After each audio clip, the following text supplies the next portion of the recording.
उतना नहीं पीते थे, बाय चांस कभी कभी पीते थे। सबसे बड़ा दोषी यहाँ का प्रशासन है। प्रशासन की वजह से और यहाँ के चौकीदार की वजह से ये सब हुआ। दिवाली से एक रोज पहले तक पश्चिम चंपारण के बेतिया से करीब 25 किलोमीटर दूर बसा दक्षिण टहलुआ गांव गुलजार था। लोगों की चहल पहल थी, लेकिन अब यहाँ मुर्दा सन्नाटा है। यहाँ दिवाली से पहले की सांझ जहरीली शराब पीकर 1 दर्जन से ज्यादा लोगों की मौत हो गई है।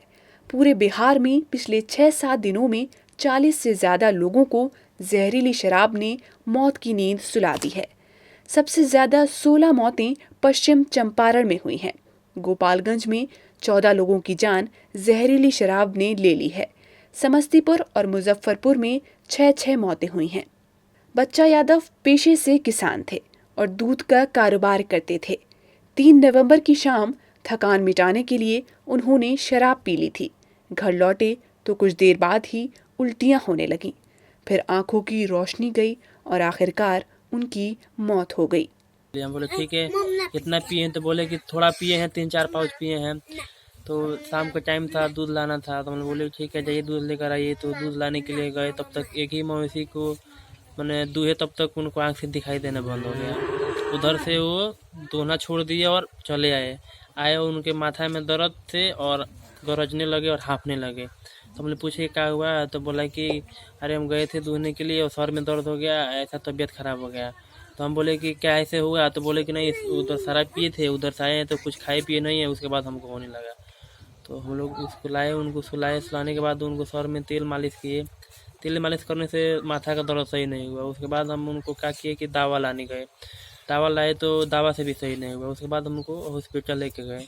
ले जा रहे थे तब तक उनके रास्ते में उनका देहांत हो गया। जब हम लोग हॉस्पिटल में पहुंचे तो डॉक्टर बोला कि इनका ब्लड नहीं चल रहा है और इनका श्वसन जो है बंद हो गया है, ये नहीं बच पाएंगे। तो हम लोग उसके रिटर्न लेके चले जाएंगे। जहरीली शराब से मरने वालों में पिछड़े और गरीब तबके के लोग ज्यादा हैं और इनमें से कई लोग दूसरे राज्यों में काम कर रहे थे। वे दिवाली और छठ पूजा परिवार के साथ मनाने के लिए घर लौटे थे। इन्हीं में से एक थे महज 28 साल के मुकेश पासवान। घर के नाम पर उनके पास फूस की झोंपड़ी है। 2 बच्चों के पिता मुकेश 1 नवंबर को मेघालय से लौटे थे। बच्चे और पत्नी बहुत खुश थे, लेकिन ये खुशी 4 नवंबर की सुबह रुदाली में तब्दील हो गई। रात को आए, घूम के बाजार से आके 2 रोटी खाए, फिर चले गए, पी कर आए। उसके बाद से 2-3 घंटा के बाद उल्टी हुआ। उल्टी होने के बाद वो आके सो गए, फिर जगे, फिर गए बाथरूम में से आए तो फिर से उल्टी किए, फिर सो गए। उसके सुबह में से और बेचैन हो गए, बोल रहे जे मुझे ज़्यादा गैस हो गया है। कुछ बोल ही नहीं रहे थे उतना। गैस हो गया। तो हम लोग डॉक्टर को बुलाया, गैस का दवा खिलाए, सुई दिलाए। उसके बाद भी नहीं आराम हुआ। एकदम से बाहर से निकलने लगे, उन्हें दिख भी नहीं रहा था कुछ। उसके बाद हम लोग हॉस्पिटल लेके गए, ताज हॉस्पिटल में। उधर नहीं बच पाए। 30,000 रुपये देने के भी बाद भी नहीं बच पाए।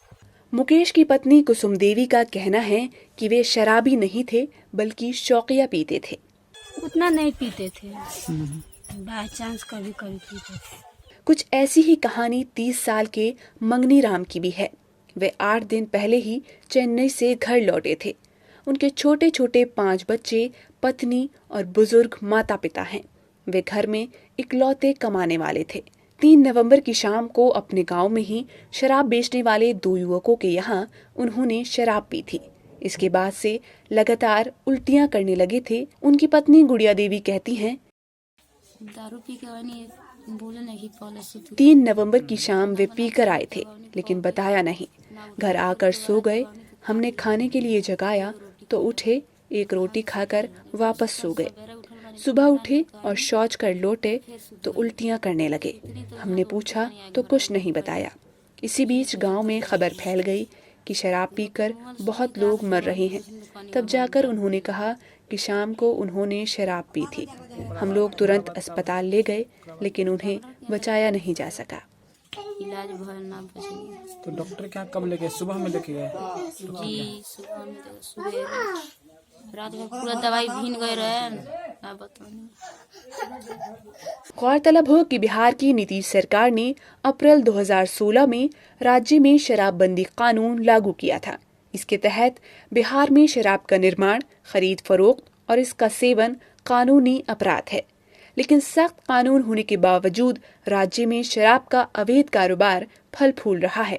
बिहार के मद्य निषेध, उत्पाद व निबंधन मंत्री सुनील कुमार ने मार्च में विधानसभा में कहा था कि शराबबंदी कानून लागू होने से लेकर फरवरी 2021 तक 3,46,000 लोग गिरफ्तार हो चुके हैं और 150 लाख लीटर शराब जब्त की जा चुकी है। वहीं नेशनल फैमिली हेल्थ सर्वे की ताज़ा रिपोर्ट बताती है कि सूबे की 15.5% बालिग आबादी शराब पीती है, जिससे पता चलता है कि बिहार में शराबबंदी विफल है। मृतकों के परिजनों ने मौतों के लिए सरकार को जिम्मेदार ठहराया है। इसका दूसरी तो सबसे बड़ा जो बेचता है वो और जो बेचवाता है वो, और प्रशासन अगर टाइट रहता तो दारू नहीं बिकता। जब दारू नहीं बिकता है तो सब आदमी पीने के लिए नहीं जाता, तो पीता नहीं, इतना आदमी मरता नहीं। ठीक है, तो सबसे बड़ा दोषी यहाँ का प्रशासन है। प्रशासन की वजह से और यहाँ के चौकीदार की वजह से ये सब हुआ, और इन लोग टाइट रहता है तो ये सब घटना होने का कोई चांस नहीं था।